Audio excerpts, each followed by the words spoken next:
So far, we just gave a little bit of introduction about the nuclear power, and we need to just now to jump into the class material or that course material. And before we do that, there is a very important topic that we need to start discussing to be sure that you guys are on the same side. It's very important. The topic that we need to look into is actually the units, dimensions, and engineering prefix. As I mentioned before, we are touching base with thermal hydraulics. Most of the reference books are combination between different types of units. So it is very important for every one of us to know what's units, dimension, and prefix as we go along the course. These kind of things will be used a lot as we go. Let's assume that I give you a measuring tape and I ask you to measure a side length of your room, of your house, whatever. Then you come back and said, okay, the length of a side is equal, whatever that number is, 10, 15, 20. Then you have to give me something more to be specific about that numeric number. So you may say that the measurement was 10 inches, was 10 feet, was actually 10 meters. So let's look into this formula here. This formula can be divided into three parts. The first one is length. Second one is 10. Then another thing that's added, inch, feet, or meter. So length is actually a physical quantity that you measured, right? So the value or the quantity that you came back and said, I did measure that, it's the length, right? And that's just an example here. 10 is just the numeric value, right? This is a number that you came with after you do the actual measurement. So that's numeric value. Then the third part of that formula here is simply a way to describe that numeric value. It's a description for that numeric value. It gives it actually a meaning, right? Can you imagine if I just said 10 and you stopped right there? It has no meaning, right? So the description that you are adding to the numeric value give that number a meaning, right? So now you got the sensation, it's 10 inches or 10 feet or 10 meters. If I ask you, what do you think about a side of your room and you read the value 10 inches, it doesn't make sense. Cannot have a 10-inch side length of a room. The physical quantity that we measure is simply called dimension. The description that gives the meaning to the numeric value is called the units. And finally, the numeric value, which is just a number. We can express that number in different ways. And the way of expressing these numeric values, this is what we call the engineering prefix. And we're going to talk about each one of these three components in details as we go. So physical quantity to measure, that's dimension. You express that dimension with a numeric value that can be written in a different format called prefix. Then you give a description for that numeric value, that's units. Now let's look into examples here. So you measure the distance, which is same as length, right? Or a time, or mass. These are all measurable quantity, right? That's a physical quantity you can measure. So these are examples of dimensions. What about the maybe units, right? Let's look to example for the units here. So you may say that I measured the distance or a time or a mass in maybe meter, maybe in what else? What other units we can use? Seconds for the time. For the mass, we can say, actually for the distance, we can also say it's in feet, right? That's still for distance. Seconds is for time. And for the mass, one would say kilogram could be my measurement. Someone else will say, oh, it's a pound. So these are units for mass. And you see that we have different types of units we are using here, right? We're going to talk about this in details in a few minutes. So that's hopefully give you an idea about examples of the dimensions, example of the unit. What about the prefix here? Simply prefix, as I said, it's a way of expressing numbers. And we usually use 10 to an exponent, right? So 10 can be written as 10 to the power 1, right? 100 can be written as 10 to the power 2. So the use of the power 10 power is the way we express actually numeric values as engineering prefix. That's what we meant by the word prefix, is to express the numbers using the power of 10 or 10 to a specific power value. That value could be actually any number, could be a positive, that star value here could be positive, could be negative. It doesn't matter. So it can be different. Sorry, I need to push that paper a little bit up.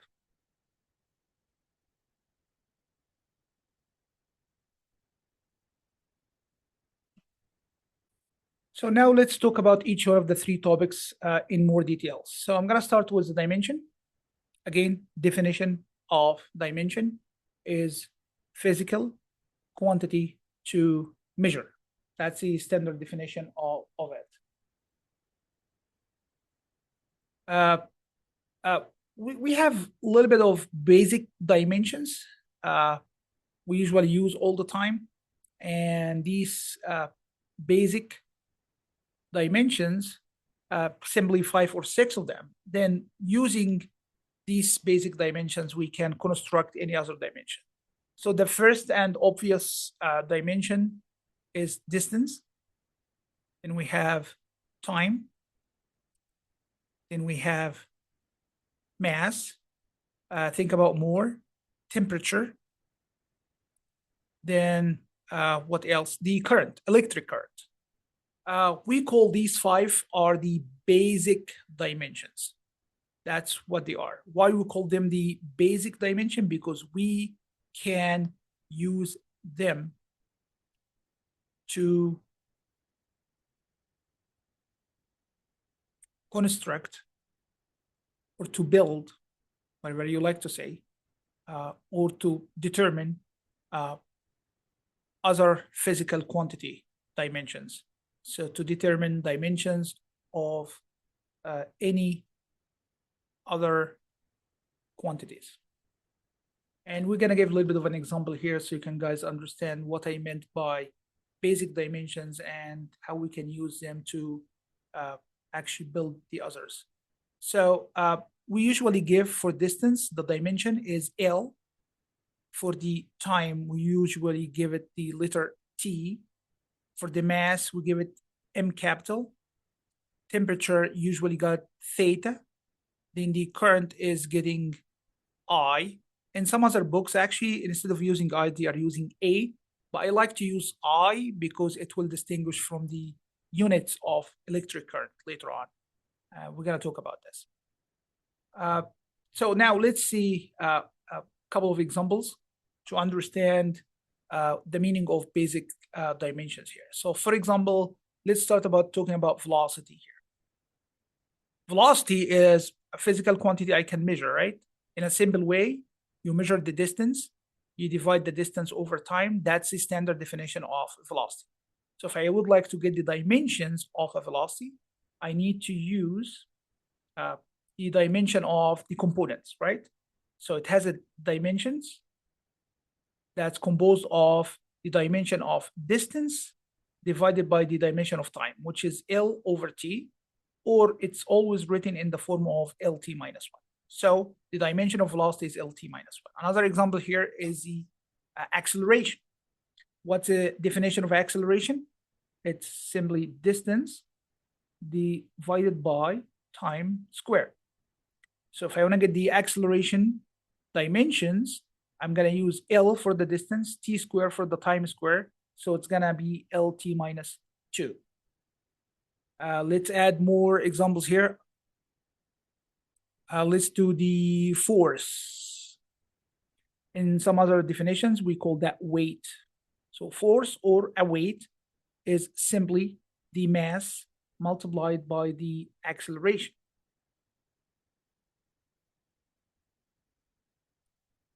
So if I would like to construct the dimension of the force, it's going to be the mass M acceleration is LT over T squared, so it's going to be MLT minus 2. So that's a dimension of force or weight.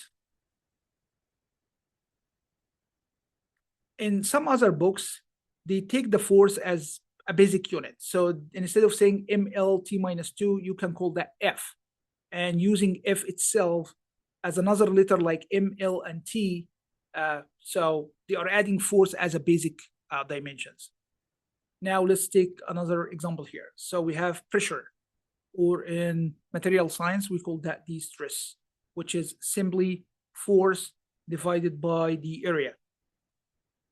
Just for those doing material science, force is MLT minus 2. Then the area is length square, right? So it's going to be L square. So MLT minus 2 divided by L square. Then you simplify that, it's going to be ML minus 1, then T minus 2. I can express the pressure or the stress in a different way, right?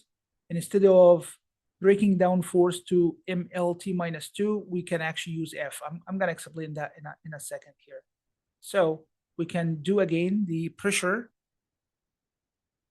or the stress is equal to, and instead of breaking down the force, I'm going to put F for the force, L squared. So it's going to be FL minus 2. So now I can express the dimensions of pressure in two different ways. The first one is using only ML and T letters. In the second one, I'm using the F as a basic dimension quantity here. There is a reason for that. I'm going to explain that later on. But these are two different ways you can simply express pressure. Now let's add more examples here. Work, energy, moment, or torque. All of these parameters, they have the same definition. So work and energy, we know what is this. It's the force to move unit mass in the direction of motion by a distance. Same for moment, same for torque. It depends on the axis of effect. Any one of them can be calculated from force times distance. Now let's put the dimensions. Force can be expressed as ML T minus 2. Then distance, it's L. So the final dimension will be ML square T minus 2. Or instead of breaking down the force, I'm going to put F for the force times L. So the equivalent dimension is FL. So we have two ways now to express the dimension of work, energy, moment, or torque. It's ML squared T minus 2, or it's F times L. One more example here is actually power. And power is defined as the rate of energy transfer. So it's energy per time. So if I want to construct the dimension of a power, I need the dimension of energy, which is ML squared T minus 2 divided by time, which is T. So the final dimension would be ML squared T minus 3. Is there any other way I can do that? Yes, we can. Instead of breaking down energy, I can use the second way of expressing energy as FL divided by T. So this will end up to be FL T minus 1. And this is the other way of expressing the dimension of power. So realize that we have two ways to express the dimension of any physical quantity. There is always ML and T. These are the standard. And the other way is to use F. So there are two major dimension systems, if I can call that system. So you will hear about the system that using only FL and T letters, and the other one is using ML and T. So it's ML and T system. That's one. The other one is FL and T system. So when you read any fluid mechanics book or any standard mechanical engineering book, you will see that dimension can be expressed either way using only the LT, like this one here in velocity, there's L and T, that's MLNT system. MLNT system for the acceleration. MLT minus 2, that's MLT system. F is an FLT system. Looking to the pressure and stress, right? We express the pressure and stress in two different ways. We did the same for the work and the energy and moment and torque, right? So that's FLNT for the stress. Now this is MLNT. The lower one is FLNT. Same for the power, ML and T. The lower way is the FL and T. So these are the two major dimension systems known in engineering science. So keep that in mind. You may see some quantities are defined by ML and T, or other quantities are defined by FL and T. But knowing the relationship between if the force can be broken down, you can easily convert FLT to MLT. Let's now remember the original formula, right? The length is equal 10 or 15 meter, feet, and inch. And that parameter I highlighted here, the meter, feet, and inch, that's what we call the units. So now we need to talk more specific about the units. Before I move forward, so now we need to talk about the units. Again, as we said, that units is really what give a meaning for the numeric value, right? So that's units. So it's really very important. Number without a unit has no meaning. So keep that in mind always when you write any numeric value. If you don't write the units, it's useless, has no meaning. So let's look to the basic quantities here. So we said we have distance, and L is a dimension of that distance, but I can express that physical quantity distance in meter or feet or in inch or in centimeter, doesn't matter. So each physical quantity can be expressed in a different way. Meter is one unit system, feet is a second unit system, okay? So we can express dimensions under different type of system units. So let's look to what are the available systems of units that we use. The reason we are covering that, because in this course we are mixing between the different unit systems. That's the nature of thermal hydraulics science. The first and the most used system of unit is called the Standard International System. Okay, so that's actually the acronym of SIU, or Standard International Unit. The second used system, which is usually in the United States and England, we call the English or the Imperial System of Units.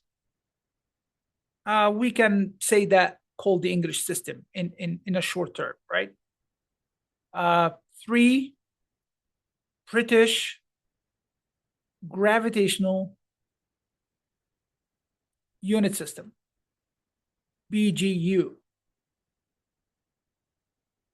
Let me write down that number 2, we simply call that the English system.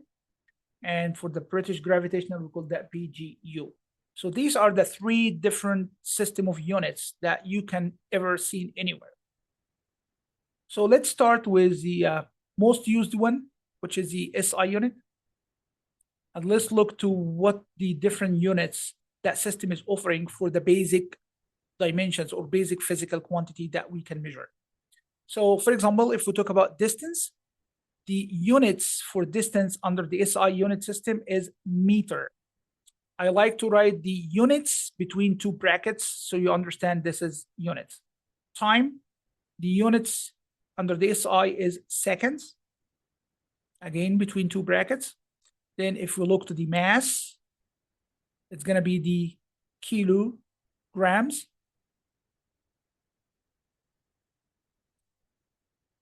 Another physical quantity, which is temperature. The standard unit is Kelvin. And lastly, from the basic dimension or basic physical quantity is the current, and the unit is ampere. Sometimes we don't write that long name of each of these units, so we can simply shorted that into m small for meter, s small for second, kg, both are small letters for kilogram, capital K for Kelvin, capital A for ampere. So this is the short acronym that we use for the unit.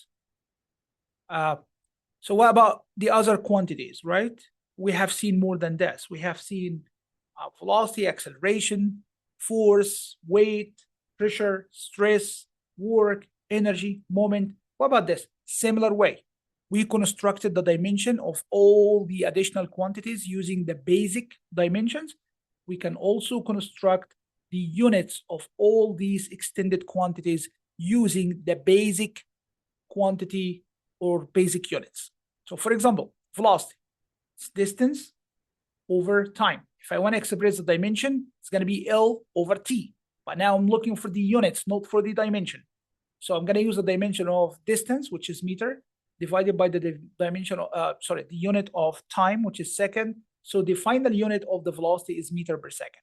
Again, I would like to use the bracket all the time to express the unit. Now, acceleration. The composition of acceleration is distance over time square.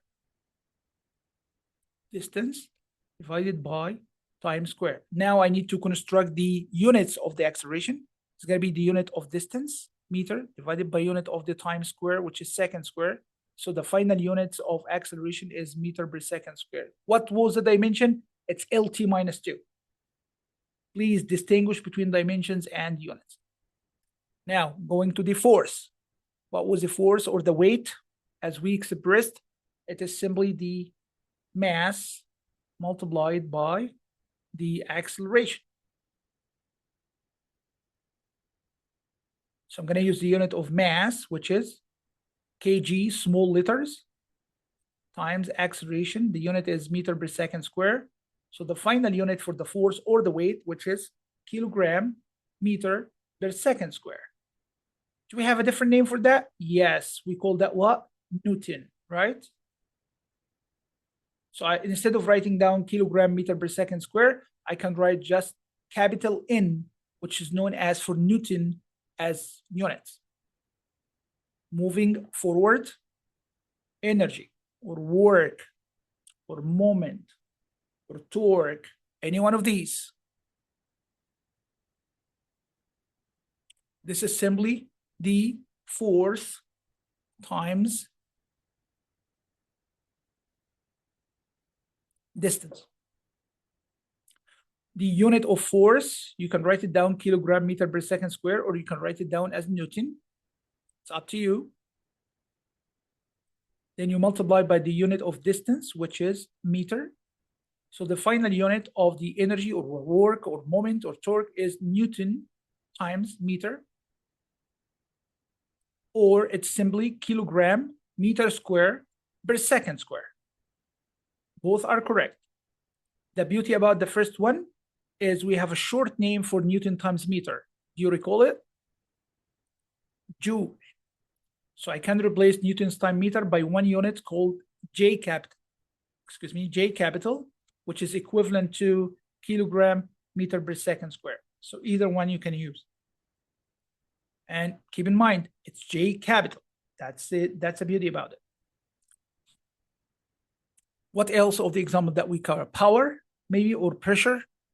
I think we missed the pressure, right? So let's do pressure. Or stress. That's force divided by area. The unit of force, you can simply use Newton or kilogram meter per second square. It's up to you. Divided by meter square. So in the big form here is going to be kilogram per meter second square. Or I can use Newton for the force divided by meter square. So that's equivalent to kilogram meter per second per meter second square, Newton per meter square. The beauty, it has a short name standing for Pascal and can be shortened into P capital A.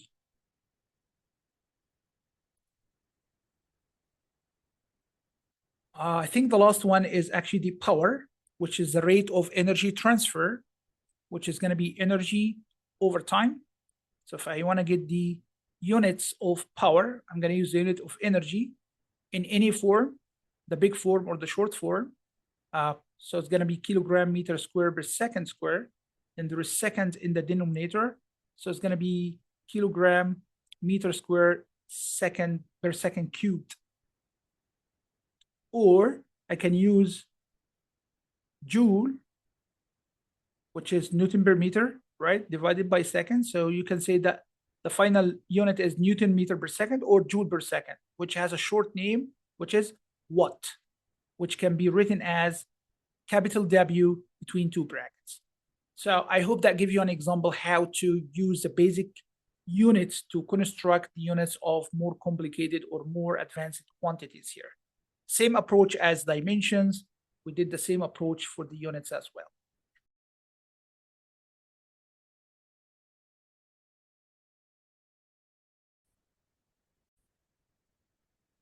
The second type of, or the second system of units is the English imperial system, which usually called the English system.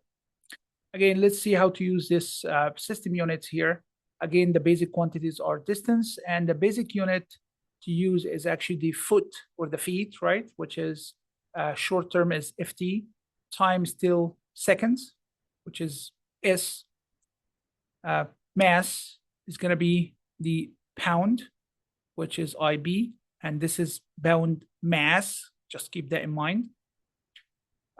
Next quantity, let me write the full name here. It's foot, second, and the pound mass.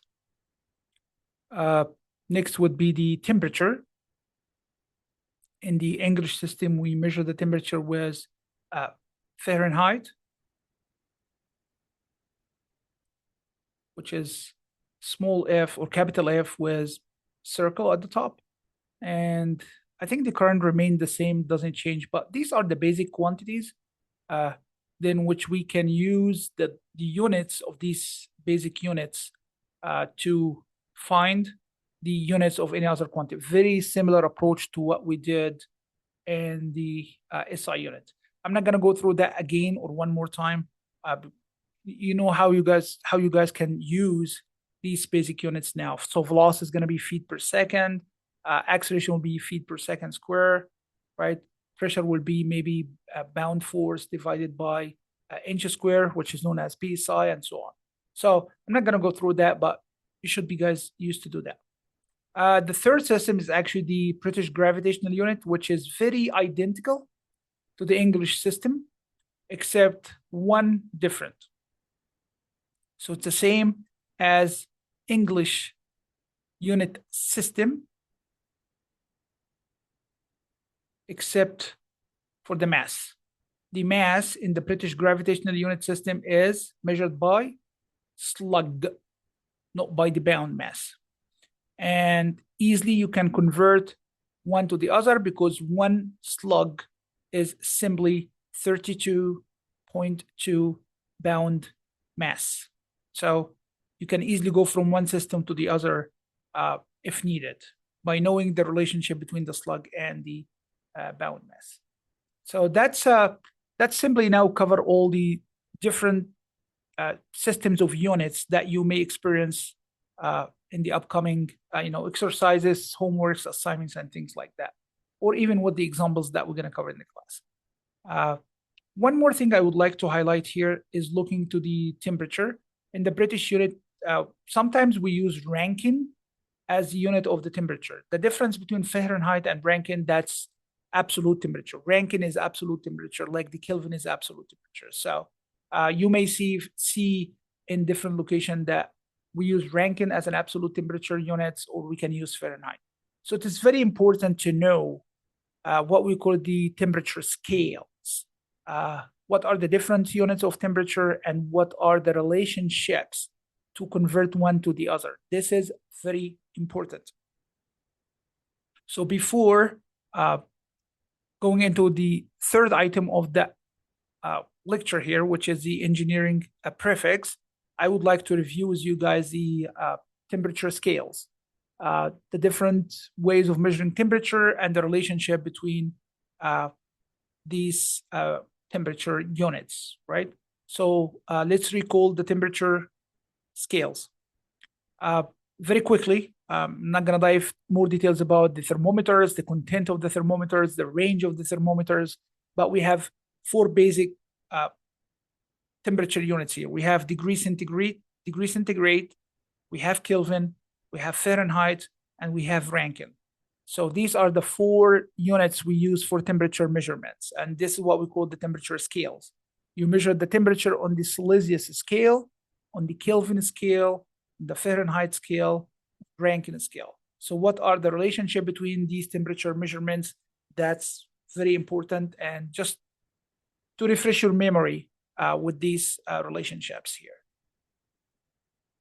So let me just list the most famous one, which is the relationship between the Kelvin and the degree centigrade, right? Or the Celsius scale. We know that T Kelvin is simply the measured temperature in degree centigrade plus 273. It should be 273.15, but we dropped that fraction. The temperature on the Fahrenheit scale is simply 32 plus 1.8 or 9/5, the way you like it, multiplied by the temperature on the Celsius scale. Then what's missing? We have degree centigrade, we have Kelvin and Fahrenheit. Now we need to find a relationship with Rankine, right? So with any one of them, because you can rearrange the equation in a different way. So the temperature on Rankine scale is simply 460 plus fraction plus the temperature on the Fahrenheit scale. Now you can take T Fahrenheit and replace it with degree C with the equation or the formula of degree C. You can get relationship between Rankine and degree C. And you can replace the degree C with Kelvin, then you replace Fahrenheit with the other equation.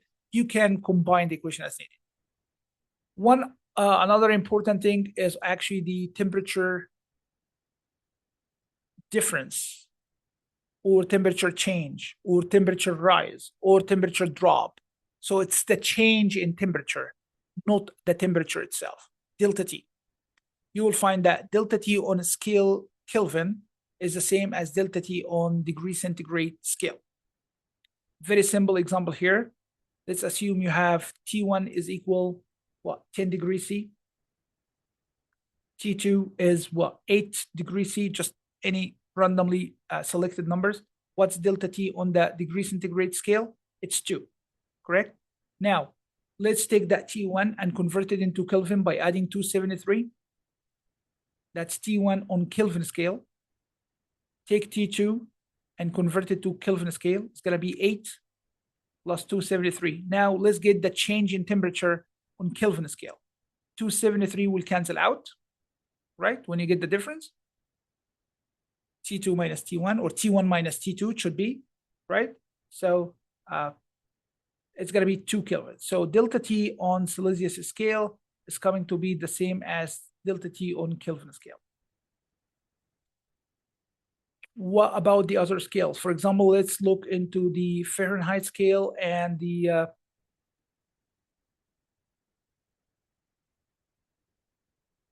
let's do T Fahrenheit. It's 32 plus 1.8 times 8. That should be 10 actually, right? Let me write that the equation, then I can fix that. 32 plus 1.8 times, actually that should be 10, and that should be the 8. Just to keep the order of T1 and T2. Then you want to get the difference. 32 will cancel out. You will find that T1 minus T2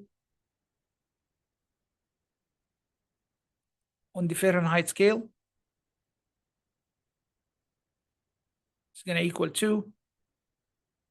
I can take 1.8 as a common factor, 10 minus 2, which is going to give me delta T on scale. So delta T on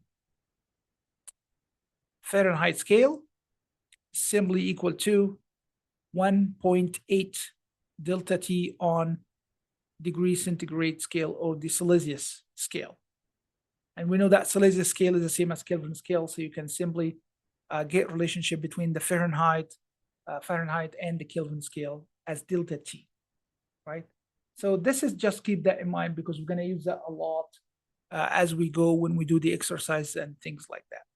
So that's the summary of the temperature scale. Again, you can do the same to find relationship between any other parameter, like the Rankine related to degree C, Rankine related to the Kelvin, whatever you want. Just combine the equation together. You should be able to get any relationship that you are looking for. That simple. So, and so on. I think that the missing part now is actually looking into the engineering prefix, which is the third term of any actual measurement that we do.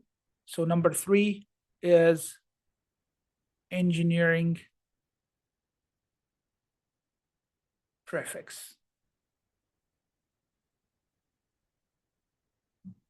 Again, as I mentioned before, engineering prefix is just a way or a style of expressing or writing numeric values. And we always like to stick to the 10 to the power. So for example here, let's assume that we're looking for 3,200 grams. Another way I can write this number as 3.2 times 10 to the third, and the unit's not going to change, it's still grams. Or from the experience that we have, we know that 3.2 10 to the third of grams can be expressed in a different way. I can take that 10 to the third, which is 1,000, and we can call that kilo, and the final number would be 3.2 kilograms. So 3,200 grams is the same as 3.2 kilograms. It's just a different way of expressing the number. The beauty about engineering prefix, it is shortening the way of writing numeric numbers, especially when we talk about 10 to the 20, 10 to the 30, and so on. Another example here, 360 centimeter. I can write it down into 3.6 times 10 to the second centimeter. Then I can remove 10 to the second because I know that every 1 meter is equal 100 centimeter. So I can call that meter, right? So I can write down that number at the end to be 3.6, right?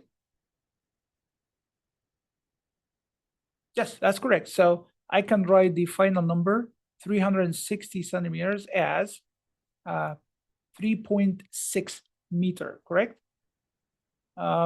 What's going on? I'm just looking for, yeah.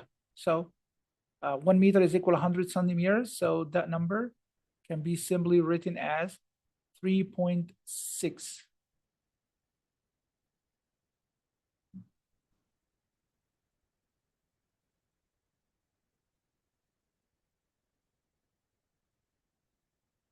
meter. If you remove meter, you put 100 centimeters, it's going to take you back to the final number. So just a short term of the units here, it's 3.6. So again, what I'm trying to show here is a different way to express things. So again, now we can use 10 to the power of any value, plus or negative, so we can actually express numbers in the same way, okay?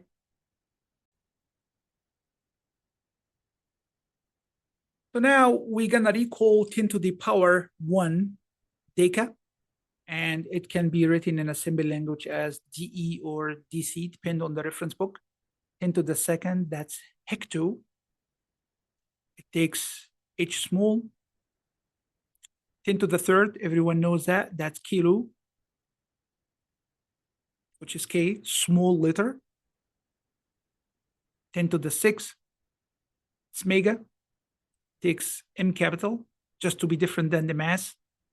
10 to the 9th, giga, that's G capital, 10 to 12, that's tera, if I recall that correctly.